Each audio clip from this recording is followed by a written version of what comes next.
Hey everybody, there has been a lot of comments. It's been hard to keep up with the comments this week, but I do appreciate that. It might get to the point where I can't do it anymore. I don't know. I'll have to see. But hey, I welcome to the Pet Food Puzzle Guy. And today, what was it? I think today or yesterday, I got a comment that I thought, this one is really good. And just so you know, don't be offended if I don't use your comment.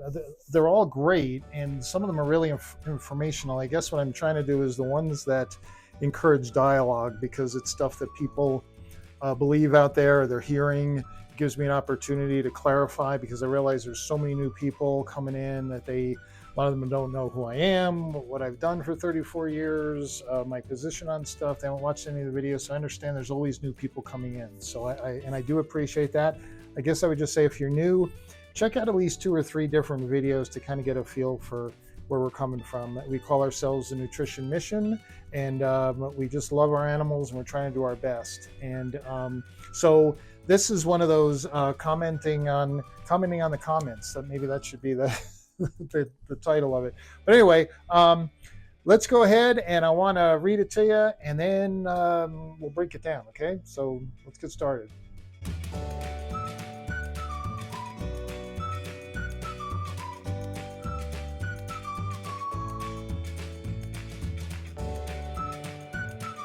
Okay, so whoever this is, it's Jay, a couple letters, that's all. So I'm just they didn't put their name, so we're just going to call him Jay, just to make this easy.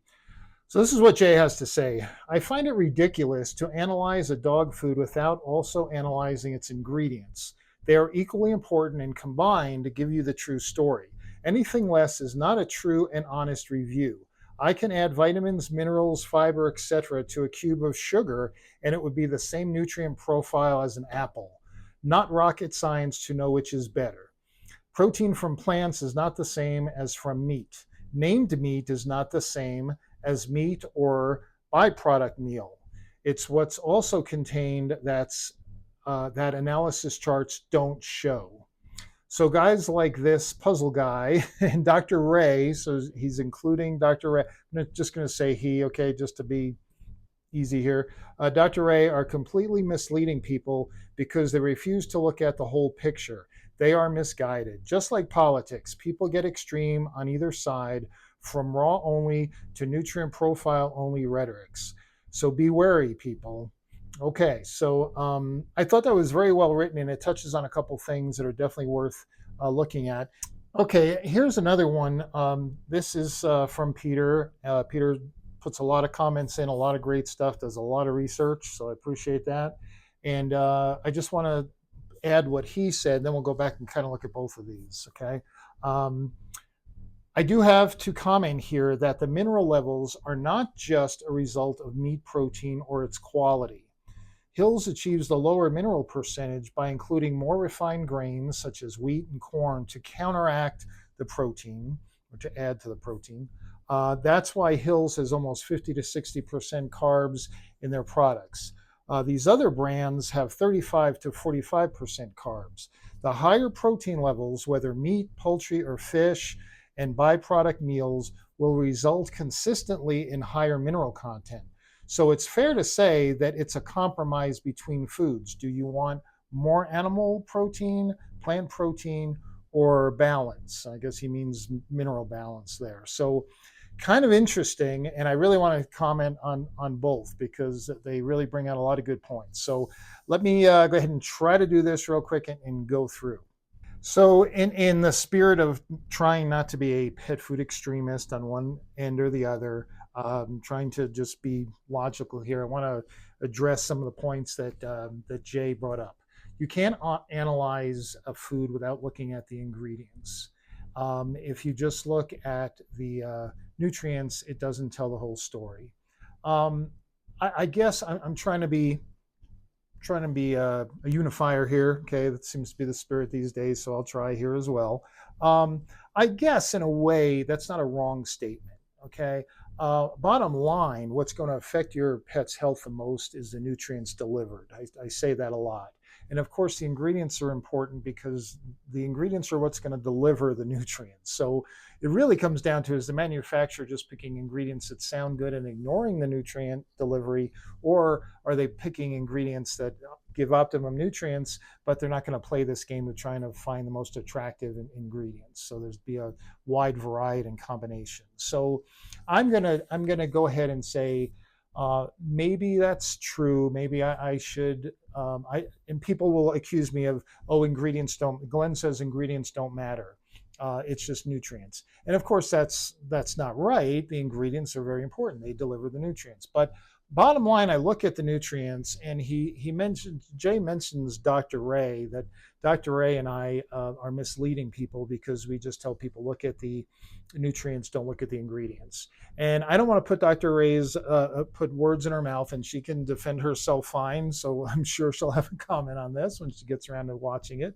But Jay, you're missing what Dr. Ray says, and she says this pretty often when she does her dog food reviews. She looks at the nutrient profile to see if the nutrient profile is healthy. If it's extremely excessive in minerals, especially calcium and phosphorus, she already knows that's probably not going to be a diet she's going to look at choosing because the nutrient levels are already off. Now, to your point, yeah, she could go ahead and look at the ingredient panel and look to see if meat is the first ingredient, or if there's a byproduct meal or chicken meal, whatever.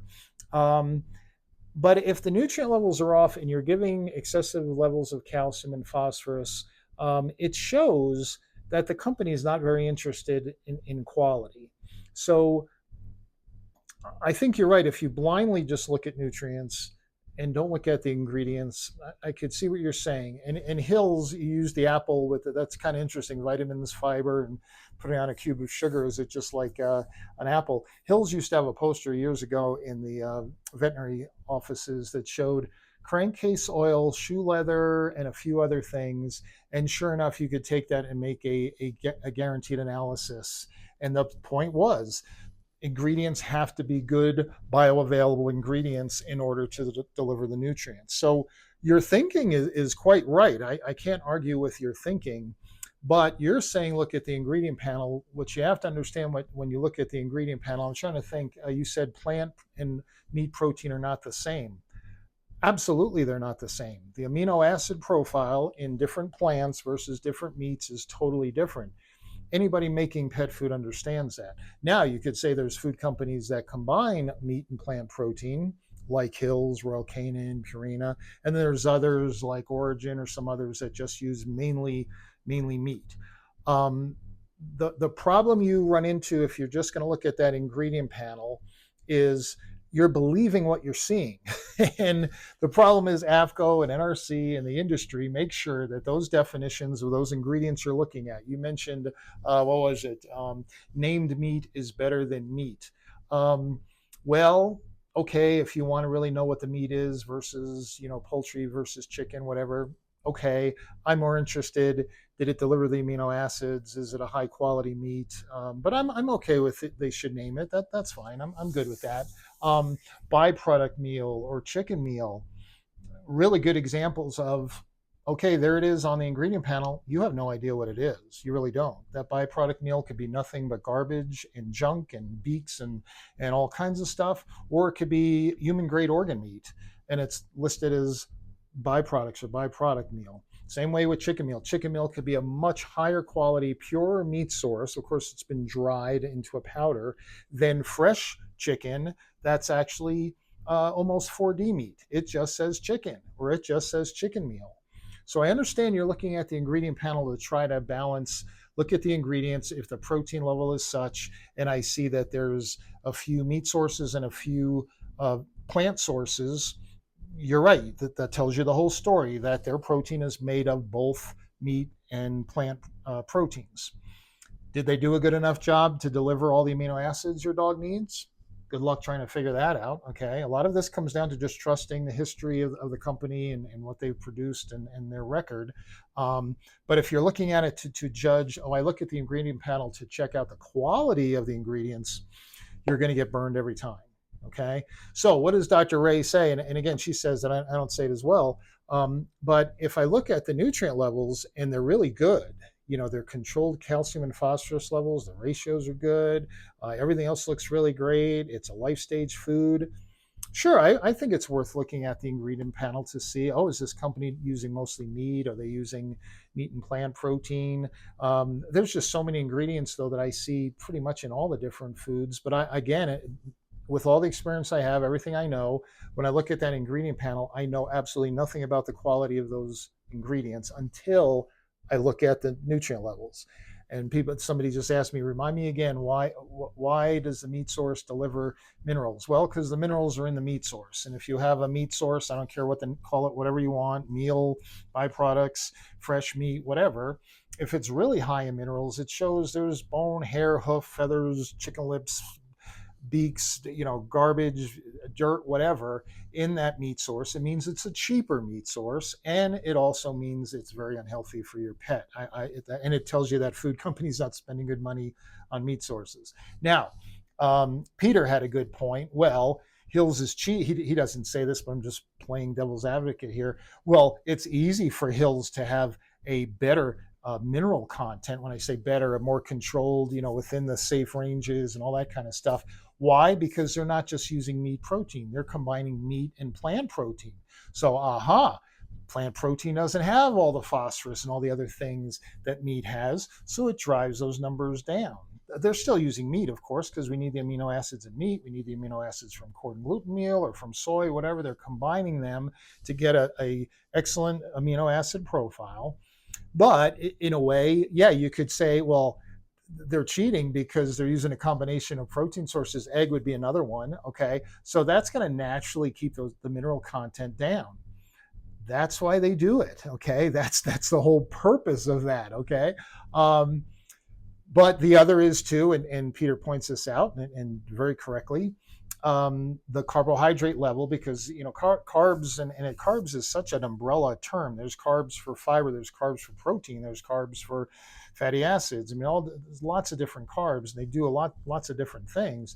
But the carbohydrate level will be higher in a food like Hills, Royal Canin, and Purina, because their nutritionists are combining all these protein sources, so the dog or cat gets all the amino acids they need, but we can reduce the risk of renal disease, the risk of urinary stones. Why? Because the combination of those protein sources naturally brings the mineral content down.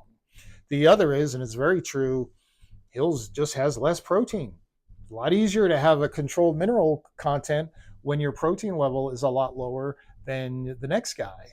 And I have an article, if you stay with me to the end, I have an article from a nutritionist that I found the other day, and I want to read just little sections of it, because what's the name of the article? It's something like Protein and the Effect of Excess Minerals. This is coming from a PhD nutritionist that does not work for Hills, Royal Canin, or Purina. He's just a research guy out there. And so I want to share that. But all it'll do, just so you know, spoiler alert, it's just going to confirm what I'm saying here, probably just in a more professional way. So we're not misleading anybody, but I agree with Dr. Ray. If I look at the nutrients delivered and they're excessive, I kind of don't need to look at the ingredient panel. Again, and if I do, okay, it's excessive in phosphorus, and they're using meat and plant protein, and they're still excessive in phosphorus. Okay, I'm still done with them. They're excessive in phosphorus, and I look at their or calcium is 2 or 3 times what it should be. There's some diets out there like that, and I look at the ingredient panel, and it appears. Remember, the ingredient panel goes by weight, not by volume. People that tell you, well, the first is the most prominent and on down. No, the first is the heaviest. That's why they pull that trick with using fresh meat. It's all water weight, shoots right to the front of the ingredient panel. So again, I might see all meat and think, well, okay, it's all meat. That's great. But the calcium is still unhealthy. The mineral level is still unhealthy. So that's where Dr. Ray and I are getting at. So Jay, I understand what you're saying. And I guess in a way, if I try to be diplomatic here, you're right. I think I would look at the ingredient panel, but knowing the limitations, that it's not really going to tell me much. I want to go to the article because what can we all agree on? I don't care who you are, whether you're with me or you're disagreeing with me. One thing is definitely for sure: high protein diets are the thing. I am willing to spend a ton of money on the food that has the highest protein levels out there because that's what my dog needs, whether it's because he's a wolf or because he's a carnivore, or because I want to spend my money on meat, like Sam the retailer always says. I don't want to spend my money on other ingredients. Meat's the most expensive, so that's what I want, just meat. Okay, so let's listen to not listen, I'll have to read it, but here's an article I found, and tell me if it doesn't confirm what I'm explaining here. Okay, so I got this article. It was actually Rodney Habib who turned me on to this petfoodindustry.com. You could go there and you can get on their list, their newsletter list and all, and there's just tons of different articles and from very different people. It's not like groupthink. You're not going to find everybody's agreeing with everything. So I really like it, and I think you will too if you're worried about bias and that kind of thing. But anyway, the if you go through the nutrition stuff, you have to go a little bit to find this, but here it is: the importance of a balanced diet without mineral excesses. And under that, it says the possible undesired results of unbalanced minerals in pet food formulations bears further examination. So he examined this. That you can see at the George Collings and Karen Widekind, and they are both PhDs. He's been doing this 40 years, so he's even got me beat on the years. Lots of letters after his name. This guy is PhD nutrition, all these different areas. And so anyway, I wanted to go through and show you, just pick out a few of the points from the article. Okay, so let me read this to you. Over the last 3 decades, which is funny, that's about how long I've been in this game, about 34 years, right? Over the last 3 decades, the trend in pet foods has been toward meat first, high protein foods, stressing high meat containing formulations. The implication is that more protein is better for the health of the dog, which is an omnivore, not a carnivore. So you hear that. Basic principles of nutrition focus on nutritional balance, proper fortification, and adequate bioavailability. That's what a nutritionist looks at. Okay. Um, Optimal formulas are where more is often not better. I love that. Let me say that again. Optimal formulas are where more is often not better, but it is just more. Okay, that's all it is. You want more protein, you want high protein, great. You're getting more, you're getting high levels. That's not optimal. Okay. Um, by stressing increased meat protein, many nutrients are overformulated, leading to nutritional imbalance health issues. This is especially true with protein, fat, calcium, and phosphorus.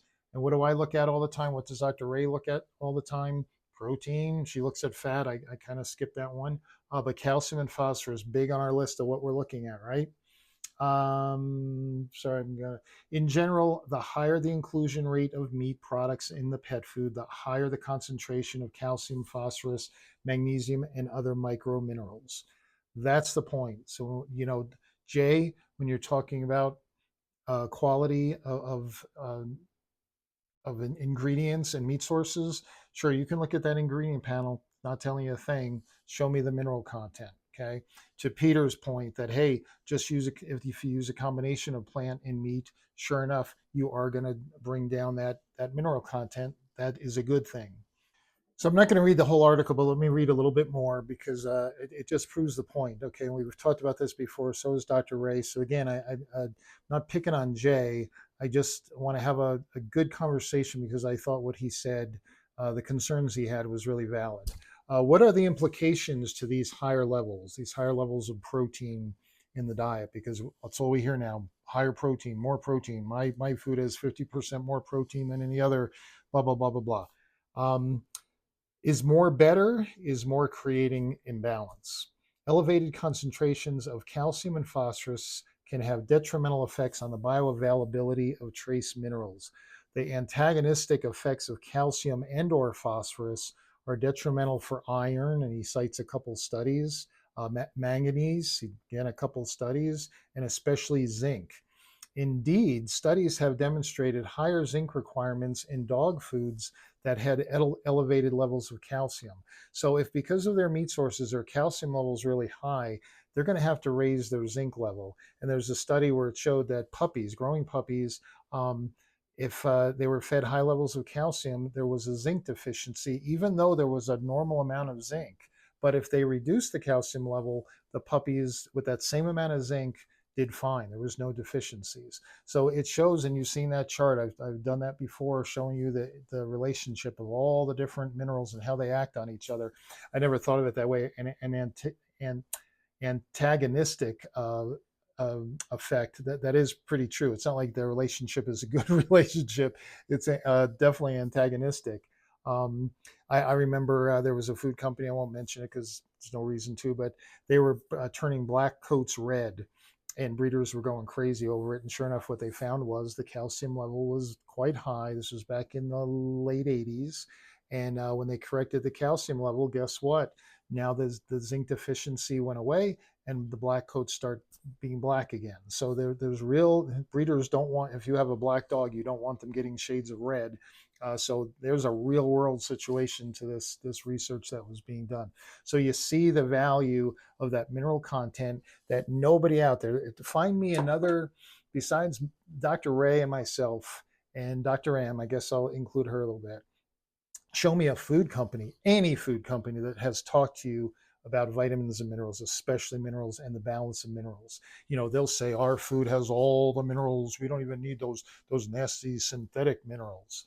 Now you can see why the synthetic minerals allow us to get the levels correct. Where natural food, even natural food that you buy at Sprouts, whatever, the nutrient variations in fresh food, there's variations. So you're not going to get the precision we can do by adding synthetics that are just as good. So let me see if there's anything else in this article I wanted to share with you. Okay, one more paragraph just to prove the point here. We don't need to read the whole article, but this confirms, and again, you're not just hearing from that crazy guy, the pet food puzzle guy, or Dr. Ray, who you don't know personally. Here's a PhD nutritionist, and again, let's read what he says here, or they say. There's two of them actually. Excess macro minerals, calcium, phosphorus, sodium, iron, potassium, increase the risk of a number of dog and cat diseases. What did I just say? The excess macro minerals increase the risk of a number of dog and cat diseases. So, those of you that are pet parents, you're trying to decide what to feed. What do I say? Don't say what's the best food. What's the healthiest food? What's the healthiest food? One that promotes good health and one that reduces the risk of disease. How do you do that? With the nutrients delivered. Not with pretty ingredients, not with high protein, not with natural, not with species appropriate, whatever. It's by the nutrients delivered optimally. That's how you reduce the risk of disease. So what does he say here? For example, phosphorus restriction and protein, in parentheses, slows the progression of kidney disease. Because detection of kidney disease in initial stages is difficult, right? Stage 1 usually goes by without even getting detected. Avoidance of phosphorus excess is recommended for prevention of kidney disease. That was a study done in 2002 and 2006 with Ross gets credit for this. I think I've heard of his name. So you see, when it comes to protein and phosphorus found in the protein, yeah, we can manage kidney disease once it's diagnosed. But why would you go through years of feeding excessive amounts of protein, protein and phosphorus, when all you're doing is increasing the risk of disease? So when people say, what do you think that the trends going on in pet food? I really think we're going to see a whole lot more kidney disease because we are just, as this study says, or this article says, we're just loading pets up with protein because protein's good, more is good. And it isn't. It's just excessive and it's unhealthy. And research shows that, not salespeople and telemarketers or pet food marketers. Restriction of magnesium and phosphorus and protein, interesting enough, see the connection, is recommended for avoidance of struvite uroliths, whereas restriction of calcium and phosphorus is recommended for lowering risk of calcium oxalate stones. And again, now that the nutrition, finally we can use one diet. both Purina Hills and Royal Canin could use one diet to manage both calcium oxalate and struvite. So all those minerals, those four mentioned, as I've shown in some of my videos, have to be controlled. So when you tell me what's a good healthy cat food, dry cat food or wet cat food, what am I thinking in my head? Show me those four minerals. You show me those four minerals and I'll look at the protein as well.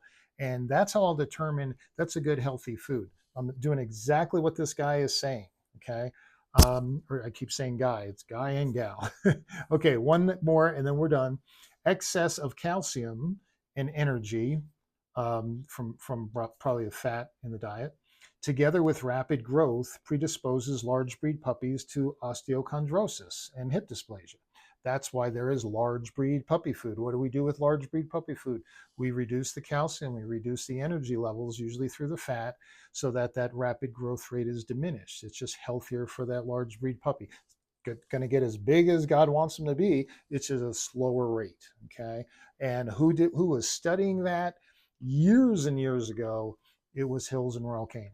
Okay. So, and whether Purina had something to do with that, I don't know. But again, it's been studied all the way up into the probably 90s. So that's all I'm going to read from it because I think that's enough. You get the gist. And again, that was out of petfoodindustry.com.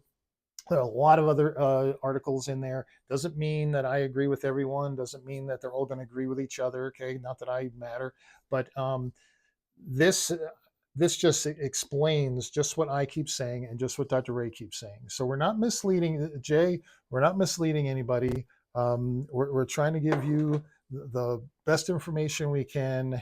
And again, I want to be a little more proactive in not just agreeing for the sake of agreeing, but I think it probably is worth looking at the ingredient panel, as Peter said, because if I see lower protein and I see a really good nutrient profile, I think it's worth looking to see, are they combining both meat and plant protein?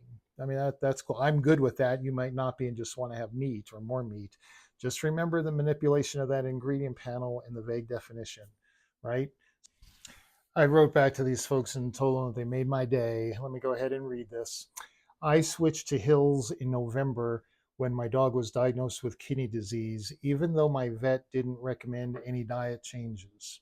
So there's a diagnosis. I'm assuming it's stage 1. So the vet, some vets are like that. Well, it's not so bad yet. You don't really have to do anything. I knew from your videos that Hills had better phosphorus, calcium, sodium, and protein levels. Just had his follow-up, so he's been back at the vet, and his kidney values are back in the normal range.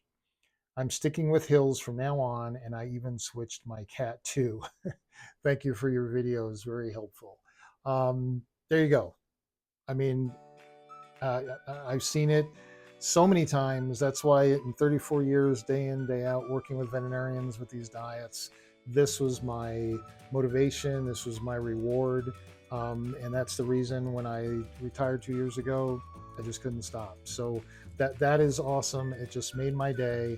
And I've seen that many times where kidney values definitely would go down by changing diet, and especially when you catch it early like this. So good for you. I'm curious what the vet said when he saw that or she saw it, but doesn't matter. I'm really happy that the pup is doing well, and that's the whole idea. Let's control those things. But again, you don't hear that. There's no marketing out there talking about controlling excess minerals. If anybody ever sees a commercial on that, please send it to me because I would be shocked.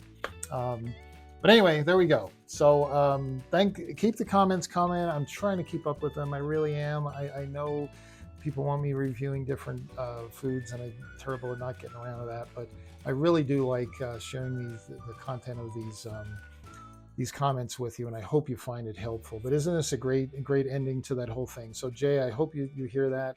I hope I made sense, and we will see you guys next time. Thanks.